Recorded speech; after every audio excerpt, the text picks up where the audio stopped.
بسم الله الرحمن الرحيم. إن الحمد لله نحمده ونستعينه ونستغفره ونعوذ بالله من شرور أنفسنا ومن سيئات أعمالنا. من يهده الله فلا مضل له ومن يضلل فلا هادي له، وأشهد أن لا إله إلا الله وحده لا شريك له، وأشهد أن محمدا عبده ورسوله. وصلنا عند سورة العصر، وهي في قول الله سبحانه وتعالى: والعصر. لله سبحانه وتعالى أن يقسم بما شاء من مخلوقاته، ليس لنا أن نقسم إلا بالله، ومن حلف بغير الله فقد كفر وأشرك. والعصر إن الإنسان لفي خسر، يعني كل إنسان فهو خاسر، واستثنى من الخاسرين الذين آمنوا. الذين آمنوا أي آمنوا بقلوبهم وبألسنتهم وعملوا بالجوارح، لأن الإيمان عندنا قول باللسان واعتقاد بالقلب وعمل القلب والجوارح، يزيد بالطاعة وينقص بالمعصية، إلا الذين آمنوا وعملوا الصالحات، لأن الإيمان لا بد له من عمل. وعملوا الصالحات، الصالحات يعني كل ما أمر به الله سبحانه وتعالى. وعملوا الصالحات وتواصوا بالحق. تواصوا بالحق هذا ما تميز به أهل السنة والجماعة، وهذه الأمة تميزت بأنها خير أمة أخرجت للناس. بماذا قال؟ تأمرون بالمعروف وتنهون عن المنكر. إذا لابد أن نتواصى بالحق. وما هو الحق؟ الحق ضد الباطل، والحق هو الذي جاء به النبي عليه الصلاة والسلام. إذا لابد من الدعوة.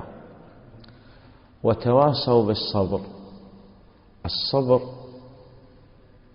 يقسم العلماء الصبر إلى 3 أقسام: صبر على طاعة الله حتى تؤدى كالصبر على الصلاة المفروضة، وصبر عن معصية الله حتى تجتنب كالصبر عن الشرك، عن الربا، عن الفواحش، وصبر على أقدار الله، ما يقدر الله سبحانه وتعالى على العبد من مرض وفقر وغيره. إذن هذه السورة يقول عنها الإمام الشافعي رحمه الله تعالى: لو ما أنزل الله حجة على خلق إلا هذه السورة لكفتهم. هل معنى هذا أن الشافعي لا يريد نزول شيء من القرآن إلا العصر؟ لا، يقول أكثر الناس يعرف هذه السورة، وكل الناس يريد الربح، ما أحد يريد الخسارة، صحيح؟ فالذي يريد الربح لابد أولا أن يتعلم، وإذا تعلم عمل، وإذا عمل لابد أن يدعو، ولابد أن يصبر على العلم والعمل والدعوة. فإذا صنع هذا في الدنيا يثبت الله سبحانه وتعالى في القبر. نعم. الثانية: بسم الله الرحمن الرحيم. ويل لكل همزة لمزة. ويل، إما أن هذا وادي في الجنة، وأعم منه وهو الأرجح والله أعلم أنها وعيد تشمل الوادي في الجنة وغيره. لكل همزة لمزة، يعني إما أن يعيب الناس بلسانه أو يعيب الناس بالحركات، يعني يقول هكذا، يعني مجنون فلان. هذا ويل له، لأنه يعيب الناس إما بلسانه بالسب والشتم والطعن في الناس، أو بالحركات. نعم. الذي جمع ماله وعدده، يعني هذا نسأل الله العافية والسلامة، يعيب الناس ثم همه جمع المال ويعد فيه ليلا ونهارا حتى لا ينقص. نعم. يحسب أن ماله أخلده، يحسب أن هذا المال هو الذي يبقيه، وهو الذي يبقي له ذكر وأثر، ولا يدري المسكين أن الذي يبقى له ذكر وأثر، وأن المال الذي يبقى هو الذي ينفق لله سبحانه وتعالى. فإذا أنفق لله سبحانه وتعالى قال فهو يخلفه، يعني هو الذي يبقى. ثم الإنسان إذا كان ينفق في هذه الدنيا حتى ولو مات يبقى له ذكر وأثر في هذه الدنيا. يحسب أن ماله أخلده، ثم بعد هذا قال الله سبحانه وتعالى كلا لينبذن في الحطمة. كلا يعني حقا وصدقا، لينبذن ليطرحن في الحطمة. الحطمة اسم من أسماء النار، نسأل الله العافية والسلام. لماذا سميت بهذا الاسم؟ قال لأنه يحطم بعضها بعضا، نسأل الله العافية والسلام، وقودها الناس والحجارة. نعم. وما أدراك ما الحطمة. وما أدراك ما الحطمة، هذا فيه تنفير ووعيد شديد من هذا. نعم. نار الله الموقدة. نار الله الموقدة يعني أوقد عليها حتى أصبحت، نسأل الله العافية والسلامة، سوداء مظلمة. لأننا عندنا نار الدنيا فيها نفع وفيها مضرة. فيها نفع التدفئة والطبخ عليها مثلا، أما وقد يكون فيها مضرة. أما نار الآخرة نسأل الله العافية والسلامة ليس فيها نفع إطلاقا بأي وجه من الوجوه. نعم. التي تطلع على الأفئدة. التي تطلع على الأفئدة يعني هي لا تحرق، نسأل الله العافية والسلام، الظاهر كما في نار الدنيا، لكن هذه نار الآخرة نسأل الله العافية والسلامة، نار جهنم، تطلع على الأفئدة يعني تحرق كل شيء، الخارج والداخل. لماذا؟ لأن هذا كان له عمل في الظاهر وعمل في الباطن، فكان الجزاء من جنس العمل. إنها عليهم مؤصدة. هذه جهنم نسأل الله العافية والسلامة لها أبواب مغلقة عليهم، وهذا زيادة في العذاب، لأنه قد إذا كانت جهنم ليس لها أبواب قد يظن من فيها أنه يستطيع الخروج منها، لكن عندما كان لها أبواب وهذه الأبواب مغلقة فهذا كان زيادة ونكال لهم في العذاب. وقد يظن أنه يفتح هذه الأبواب، لكن حتى وراء هذه الأبواب هناك أعمدة، يعني لا يستطيع، لو نفذ من الأول لا يستطيع أن ينفذ من الثاني. في عمد ممددة. نعم. بسم الله الرحمن الرحيم. ألم تر كيف فعل ربك بأصحاب الفيل.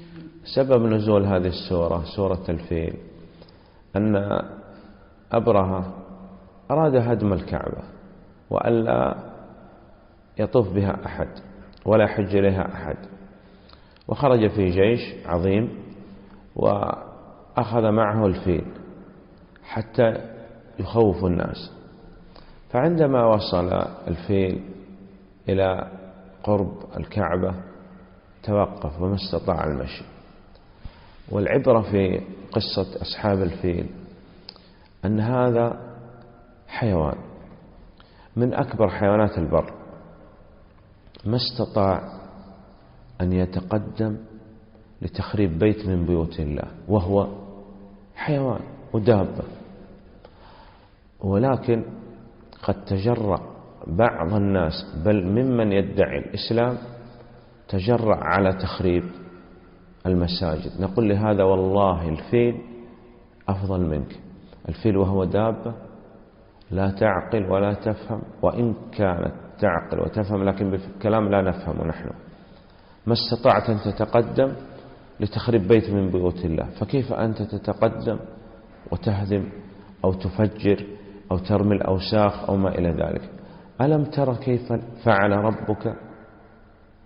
هذا فيه إخبار للنبي صلى الله عليه وسلم.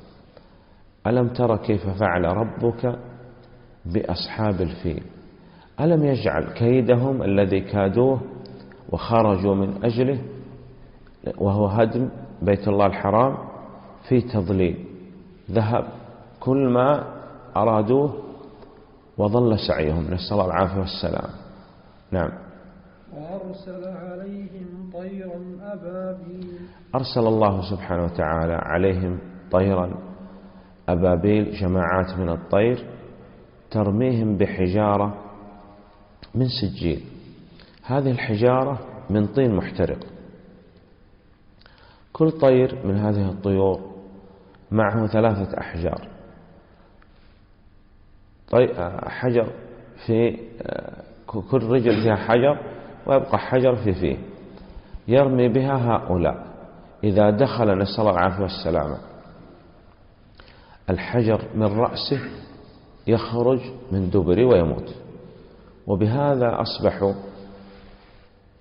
نعم. قال ترميهم بحجارة من سجيل فجعلهم كعصف مأكول. جعلهم كعصف مأكول، مثل ما ترى أحيانا النخل أو الشجر عندما تسقط تموت وتصبح يعني صفراء جافة ليس فيها شيء، ناشفة، ثم بعد هذا تأخذها الرياح. هذا هو العصف المأكول، يعني متفرق وماتوا وانتشروا، وجعلهم الله سبحانه وتعالى عبرة للمعتبرين.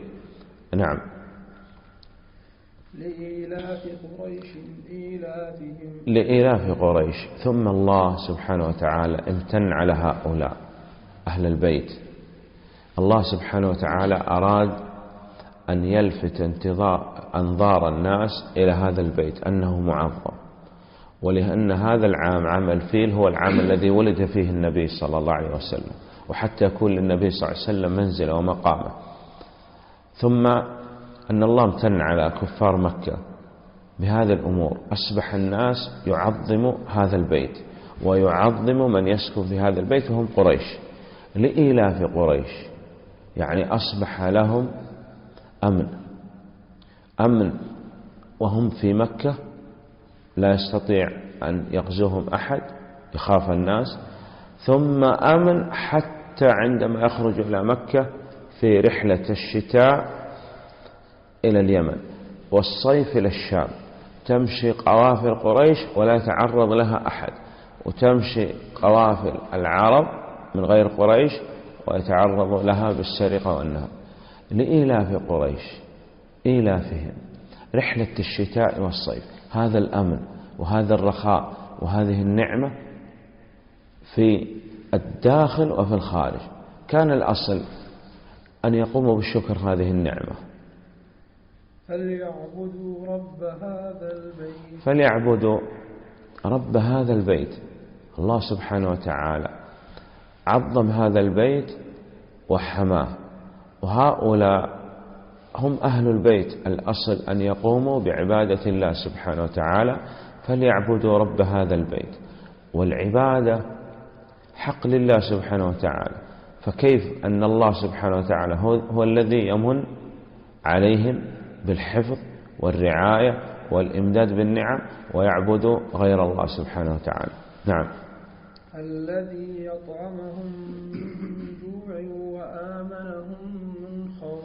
وهذا من النعم، أطعمهم من جوع، لأن مكة ليس فيها شيء، وادي غير ذي زرع، ولم يكن بها ماء، فالله سبحانه وتعالى جعل فيها ماء لا ينقطع، وجعل فيها اللحم، وهو دعاء إبراهيم عليه الصلاة والسلام، أنه دعا الله سبحانه وتعالى أن يبارك لهم أي أهل مكة في الماء واللحم، فالماء واللحم لا ينقطع عن أهل مكة إلى يوم القيامة. نعم. فليعبدوا رب هذا البيت الذي أطعمهم من جوع وآمنهم من خوف. كان الناس يخافوا وهم لا يخافوا، سواء كانوا بمكة أو في خارج مكة. نعم. وهذا إخواننا يشير لنا اليوم من النعم التي لدينا نعمة الأمن، ولله الحمد. أسأل الله سبحانه وتعالى يديم علينا وعليكم بنعمة الأمن. وهناك أناس ما أرادوا أن نأمن والله ولا نكون في أمان. يأتي شيطان من الشياطين ويخرب علينا، يعني لماذا لا تخرب بلادك؟ قال لا أخرب بلادكم. ويقتل أولادنا، لماذا لا تقتل أولادك؟ يقول لا أولادكم. ويريد أخذ نساءنا، ونساء لا يقربهم أحد والله. ويكفر من؟ حكامنا، وحكامه ما أحد يتعرض لهم. هذا الواقع في هذه الأيام. نعم. قال أرأيت الذي يكذب بالدين. أرأيت استفهام إنكاري.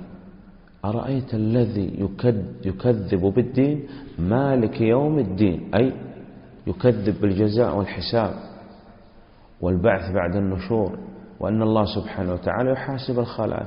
أرأيت الذي يكذب بالدين، يكذب بالجزاء والحساب. نعم.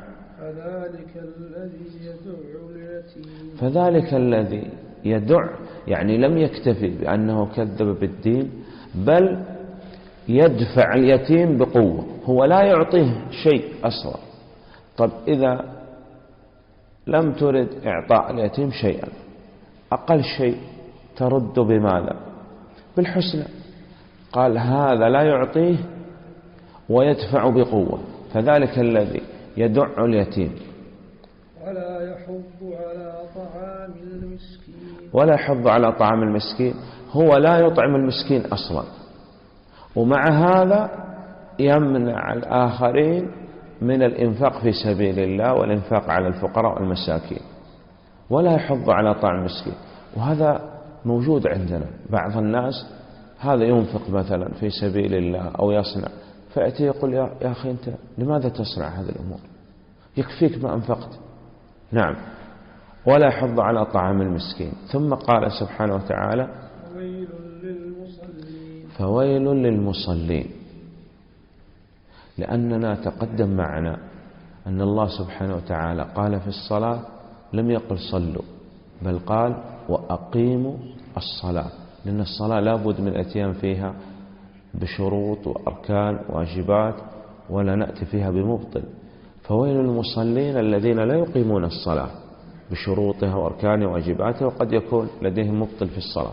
الذين هم عن صلاتهم ساهون. الذين هم عن صلاتهم ساهون،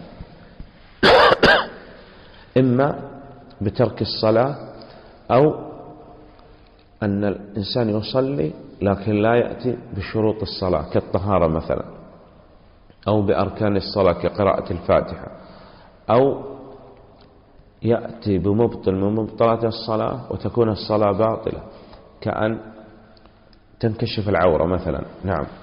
الذين هم يراءون ويمنعون الماعون. الذين هم يراءون يعني يعمل العمل أو يقول القول حتى يمدحوا من الناس، يعني ليس لهم إخلاص لله سبحانه وتعالى. يعمل العمل حتى يراه الناس، أو يعمل العمل حتى يسمع به الناس، هذا هو المرائي. والرياء هو من أخلاق أهل النفاق، والأصل فيه أنه من الشرك الأصغر. نعم. الذين هم يراءون ويمنعون الماعون. العارية عندنا عارية يجب أن تبذل، وعندنا عارية يستحب أن تبذل. فإذا كان يتوقف عليها، إذا لم تعطي إنسان شيء طلبه منك، إذا توقف عليه هلاك هذا، فأصبحت العارية الآن واجبة. مثال: هذا الأخ يريد أن يشرب ماء، والماء داخل البئر، فيقول لهذا أريد إعارة حبل حتى أخرج الماء من البئر. فإذا كان يتوقف عليه موت هذا، أصبحت الآن الإعارة هنا واجبة، وإذا كان لا يتوقف عليه هلاك هذا، أصبحت الإعارة مستحب. فهم يعمل الأعمال مراءة، ويمنع الأشياء التي يجب أو يستحب أن تبذل. القلم، القدر. أحيانا يقول لك بعض الناس الله يرضى عنك قلم، لماذا؟ أكتب فيه رقم أو أكتب فيه كذا. قال لا، هؤلاء يمنعون الماعون. نعم، لأن هذا ليس فيه ضرر عليه إطلاقا. نعم. إنا أعطيناك الكوثر. هذه السورة في فضل النبي صلى الله عليه وسلم. إنا أعطيناك الكوثر، أي الخير الكثير. الخير الكثير، سواء كان هذا نهر الكوثر، أو الله سبحانه وتعالى أعطاه الشفاعة كما قلنا ورفعنا لك ذكرك. إذن أعطي النبي صلى الله عليه وسلم خير كثير. وإعطاء النبي صلى الله عليه وسلم إعطاء للأمة، لأن الأمة شرف هذه الأمة بشرف نبيها عليه الصلاة والسلام. إنا أعطيناك الكوثر، يعني أعطيناك الخير الكثير. فإعطاء الله سبحانه وتعالى للنبي صلى الله عليه وسلم هو إعطاء للأمة. ماذا تصنع؟ بماذا تقابل هذه النعمة والخير الكثير؟ قال فصل لربك، يعني اجعل شكر هذه النعم بأن تجعل الأعمال البدنية كلها لله. ومن أعظم الأعمال البدنية الصلاة. واجعل أعمالك المالية لله، ومن أعظم الأعمال المالية الزكاة. فصل لربك لا لغيره. وانحر يعني لا تذبح محبة وتعظيما إلا لله. وقلنا الصلاة مثال على العمل البدني، والزكاة مثال على العمل المالي. إذن اجعل أعمالك البدنية والمالية لله لا لغيره، مقابل شكر هذه النعمة أن الله سبحانه وتعالى أعطاه الخير الكثير. وإعطاء النبي صلى الله عليه وسلم إعطاء للأمة، لأن أول من يستفتح لدخول الجنة النبي عليه الصلاة والسلام، وأول من يدخل من الأمم أمته عليه الصلاة والسلام.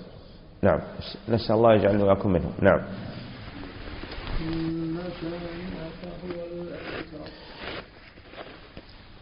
إن شانئك أي مبغضك هو الأبتر. الأبتر هو المقطوع له عضو. ما معنى إن شانئك هو الأبتر؟ يعني كل من أبغض النبي صلى الله عليه وسلم وحارب النبي صلى الله عليه وسلم هو أبتر مقطوع، لا ذكر له ولا خير فيه. دلت هذه الآية أن محب النبي صلى الله عليه وسلم هو الذي يبقى له ذكر ويبقى له أثر ويبقى له فضل. الآن منذ سنوات مئات السنين مات الأئمة الأربعة، صحيح؟ وإلى يومنا هذا نقول قال الإمام أحمد رحمه الله، قال الشافعي رحمه الله، قال مالك رحمه الله، قال أبو حنيفة رحمه الله، قال ابن المبارك رحمه الله، قال الصحابة رضوان الله عليهم. إلى اليوم يبقى لهم ذكر ويبقى لهم أثر. طيب أين أبو جهل، أبو لهب؟ صحيح، هؤلاء الذين عادوا النبي صلى الله عليه وسلم لم يبقى لهم ذكر ولم يبقى لهم أثر، بل بقي لهم ذكر السوء، نسأل الله العافية والسلام. نعم، والذنب. نعم، وما استفادوا شيء. إذن هذه السورة فيها ذكر فضائل للنبي صلى الله عليه وسلم وفضل من أحب النبي صلى الله عليه وسلم. ومحبة النبي صلى الله عليه وسلم بعد موته هي محبة لسنته. نعم.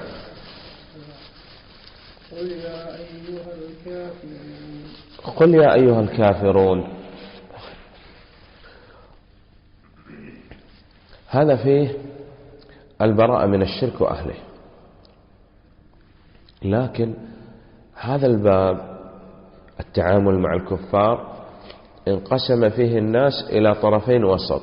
قسم يسب الكفار ويشتم ويقتل ويتعرض لهم بالسلب والنهب والاختلاس والخيانة، وقسم يشارك الكفار في عهادهم واحتفالاتهم وطقوسهم وفي لباسهم وترى تظن واحد منهم، وقسم يتوسط لا إفراط ولا تفريط، يفي لهم بالعهود، فما استقاموا لكم فاستقيموا لهم، ولا يشاركهم في أعيادهم واحتفالاتهم وطقوسهم، يبيع ويشتري معهم، يتعامل معهم في حدود الشريعة، يدعوهم إلى الدين الإسلامي ويقول نحن والله ما أردنا لكم إلا الخير، والخير في الإسلام، ويحسن لهم إن كانوا جيران، يحسن جوار هؤلاء دون المشاركة في الأعياد والاحتفالات والطقوس.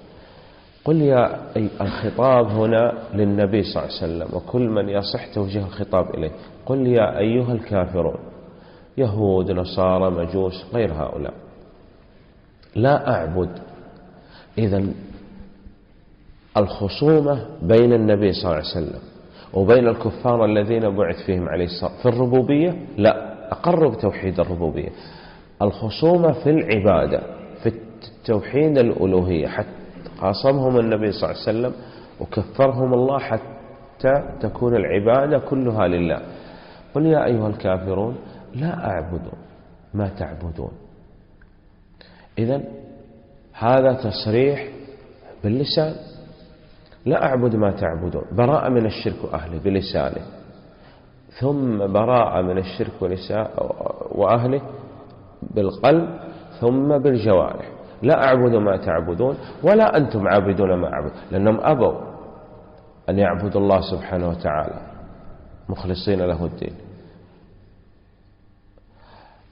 لا أعبد ما تعبدون ولا أنتم عابدون ما أعبد ولا أنا عابد ما عبدتم، يعني عملا في الأول قولا، وهنا عملا بالجوارح وبالاعتقاد، وكذلك أنتم. إذن هذا في تحقيق البراءة من الشرك وأهله. ثم قال لكم دينكم ولي دين. إذن دين النبي صلى الله عليه وسلم غير دين الكفار، وأتباع النبي صلى الله عليه وسلم كذلك. نعم.